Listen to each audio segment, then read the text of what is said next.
Et hjertesbanken af Edgar Allan Poe.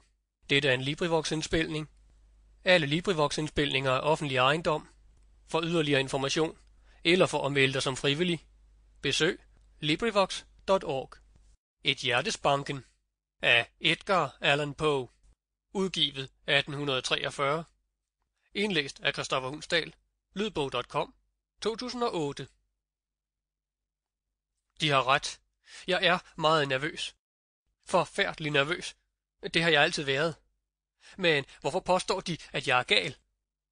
Sygdommen har skærpet mine sanser. Den har ikke ødelagt dem. Den har ikke sløvet dem. Frem for alt var min høresans uhyre udviklet. Jeg har hørt alt i himlen og på jorden. Ja, jeg har endnu også hørt adskilligt i helvede. Hvordan kan jeg så være gal? Pas blot på.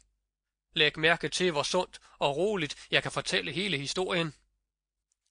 Det er mig umuligt at forklare, hvorledes ideen først fødtes i min hjerne. Men da den engang var undfanget, forfulgte den mig nat og dag. Jeg havde ikke noget bestemt øje med den. Der var ingen lidenskab i den. Jeg holdt af den rare gamle mand. Han havde aldrig gjort mig noget. Han havde aldrig fornærmet mig.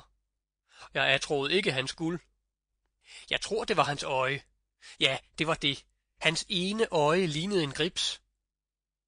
Det var et blegt, blåt øje, over hvilket der ligesom lå en hinde. Hver gang dette øje faldt på mig, blev mit blod til is. Og således, gradvis, langsomt, fik jeg den idé at tage oldingens liv, og på den måde til lige for bestandigt at befri mig for øjet. Se, det var tingen. De tror, at jeg er gal. De gale bærer sig altid dumt ad. Men de skulle blot have set mig. De skulle have set, med hvilken varsomhed jeg gik til værks. Med hvilken forsigtighed, med hvilken forsynlighed, med hvilken forstillelse. Jeg havde aldrig været elskværdigere mod den gamle mand, end i hele den uge, der gik forud for mordet. Og hver nat, hen imod 1:00, løftede jeg klinken på hans dør og åbnede den. Så sagte, så sagte. Og når jeg så havde åbnet den tilstrækkeligt, til at mit hoved ville kunne passere gennem åbningen, stak jeg en blændlygte ind. Rigtig, rigtig godt lukket, så der ikke kunne komme det mindste lysskær ud. Og så puttede jeg hovedet ind. Og de ville have leet, der som de blot havde set, med hvilken behændighed jeg puttede hovedet ind. Jeg bevægede det langsomt, meget, meget langsomt, for ikke at forstyrre oldingens søvn. Det tog over en hel time at få hovedet så langt ind gennem åbningen, at jeg kunne se ham ligge i sin seng. Ville en gal mand have båret sig så snilt ad? Og når jeg så rigtigt havde hovedet inde i værelset, åbnede jeg med forsigtighed lygten. Så forsigtigt, så forsigtigt. 10 hængslerne knirkede. Jeg åbnede den netop så meget, at en næsten umærkelig lysstråle faldt på gribbeøjet. Og det gjorde jeg i 7 lange nætter. Bestandigt nøjagtigt ved midnatstid. Men øjet var altid lukket, og derfor var det mig umuligt at udføre min dåd. Det var ikke den gamle mand, der æggede mig, men kun hans onde øje. Og hver morgen, når det blev dag, gik jeg frejdigt ind i hans værelse, talte rask til ham og kaldte ham hjertelig ved navn, og spurgte, hvordan han havde sovet.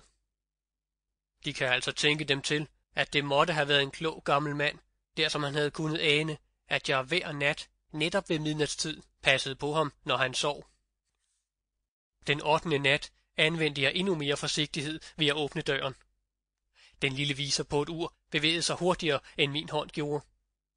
Aldrig havde jeg før den nat følt omfanget af mine sansers skarphed, af min snedighed.